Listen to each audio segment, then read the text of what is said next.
Hola a todos, bienvenidos a este video para el Seminario Reformado Latinoamericano. Este es mi ensayo de Historia de la Reforma. El tema que escogí es la providencia de Dios en el periodo temprano de la Reforma. Y quiero empezar hablando de por qué este tema, porque muchas personas tienen su propio punto de vista en cuanto a lo que la Reforma Protestante es.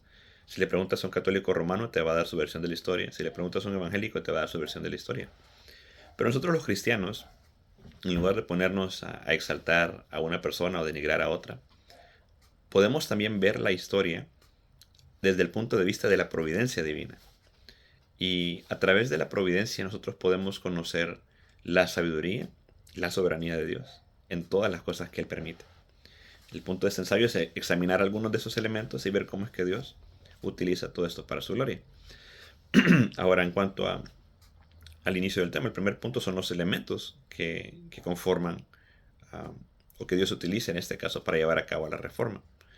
Y quiero mencionar en primer lugar que la providencia divina es la manera en que Dios dirige, gobierna y sostiene todas las cosas según su poder, según su sabiduría, ¿no? Y lo hace para sus propósitos y para su gloria. Esa es una manera resumida de lo que la gente de la confesión de Westminster dicen en cuanto a lo que la providencia es en su capítulo 5. Pero en cuanto a esto, Dios utiliza elementos. A veces los usa, a veces no los usa, a veces decide aún trabajar en contra de esos elementos para llevar a cabo sus propósitos. Y los elementos que Dios utiliza los vamos a dividir en intangibles y tangibles. Los elementos intangibles van a ser aquellos que no tienen una forma física como tal, sino que podemos encontrarlos ya sea en ideas, en valores, en expresiones y en tradiciones de la cultura general alrededor. Por ejemplo, podemos verlo en un caso práctico en el descontento de la gente en contra de los abusos de la Iglesia Católica. Podemos ver los antecedentes de la Reforma y pensar, bueno, tenemos los escritos de Juan Hus, de Juan Wycliffe, que de una u otra manera influenciaron a las mentes reformadoras de ese tiempo, y el pueblo también en general. También podemos ver como cosas negativas, como por ejemplo el deseo de los papas de siempre agarrar más y más poder, que contribuyó a que la gente se quisiera desasociar, ¿no? Y empezó un sentimiento nacionalista entre las personas de ese tiempo, que llevó a la centralización y la secularización de esa cultura. Entonces, son cosas que podemos ir viendo, ¿no? Y Dios también usó la astucia de hombres como Erasmo, utilizó la mente, la capacidad de hombres como Lutero, y también la astucia de mujeres anteriores como Isabel de Castilla, ¿no? Quien a través de sus alianzas y su astucia sentó las bases para que su nieto Carlos V después viniera al poder. Pero Dios usó la muerte de unos, la vida de otros. Y en esto vemos también que hay elementos tangibles, como por ejemplo las creaciones que había en ese tiempo, los inventos, como la brújula se usaba para los viajes marítimos, ¿no? Lo cual llevó al descubrimiento de América en este periodo de 1490 a 1520. Llevó también el uso de la pólvora, que las guerras fueran más efectivas. Eh, la gente obviamente moría más rápido. Y usos como el de la imprenta, que fue crucial para expandir los escritos reformados en las áreas específicas, y también las zonas geográficas fueron importantes. Como elementos tangibles podemos hablar de Alemania y Suiza, cuyas poblaciones eran claves, y Dios empezó de ahí la reforma para que otras personas también pudieran ser alcanzadas. Entonces todos esos elementos Dios los utilizó, pero también utilizó cosas como las relaciones de Lutero con Melanchthon, por ejemplo, ese compañerismo. Utilizó la autoridad y el poder que recibió Zwinglio, ¿no?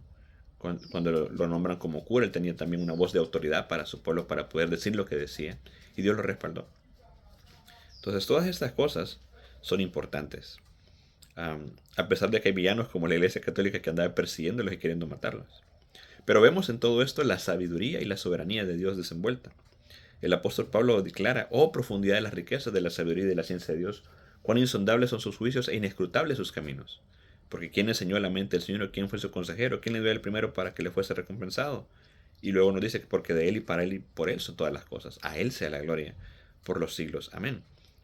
Esa declaración apunta hacia la soberanía y la sabiduría de Dios en todos los tratos. Dios desde la antigüedad establece sus propósitos. Él hace todo lo que quiere. Él es Dios y no hay otro como Él, dice el profeta Isaías. Por lo tanto, cuando analizamos la Reforma Protestante, tenemos que venir a ver cómo es que Dios desenvuelve sus propósitos, cómo es que Dios demuestra su sabiduría y su soberanía a través de todo. Muchas veces protege la vida de unos y acaba con la vida de otros. Podemos verlo en los monarcas que, que murieron. Podemos también ver cómo Dios le dio éxito y le dio fracaso a otras personas. Pero en todas estas cosas Dios estaba en control, siempre ha estado en control. Dios utilizó un monje alemán lleno de culpabilidad en Alemania, y en Suiza ocupó una persona que estaba racionalizando, entendiendo y viendo las contradicciones de la Iglesia Católica con las prácticas que la Biblia enseña. Dios de esa manera demuestra su multiforme gracia y su sabiduría. No es sabio que preguntemos, como dice Eclesiastés, ¿por qué los días pasados fueron mejores que estos? Porque nunca vamos a hablar con sabiduría de esto. Pero Dios sabe exactamente lo que está haciendo, ¿no? Y tenemos que tener cuidado cuando categorizamos algo como bueno o malo. Tenemos que siempre ver cómo es que Dios es soberano y cómo es que Él lleva a cabo sus propósitos. Para concluir, hermanos, la Reforma Protestante es otro evento más donde Dios revela su poder y su soberanía. Esta reforma no se tiene que considerar como un conjunto de eventos que de repente aparecieron y ya no. Es algo que Dios ha venido trabajando a través de un proceso y que Él sabe cómo lo ha estado moviendo. Él en su providencia lleva a cabo sus planes y sus propósitos y los mueve de tal manera que aún nosotros ahora podemos darnos cuenta de que Él siempre estuvo en control y que a través de todos estos eventos, de todas estas personas que Él utilizó, ahora nosotros también podemos recibir de la gracia de Dios providencialmente. Y aunque estamos en otra temporada, en otro lado del mundo, pero la obra de Dios no nos debe llevar a la especulación o ver si sí o si no, sino a considerar que cada etapa de la historia es una actitud de adoración que tenemos que tener nosotros, porque Dios está obrando soberanamente y con sabiduría. Así que pensemos de esto de manera cristocéntrica y terminemos como el apóstol Pablo con una doxología sincera, adorando a Dios por su sabiduría y su multiforme gracia. Muchas gracias y que Dios les bendiga.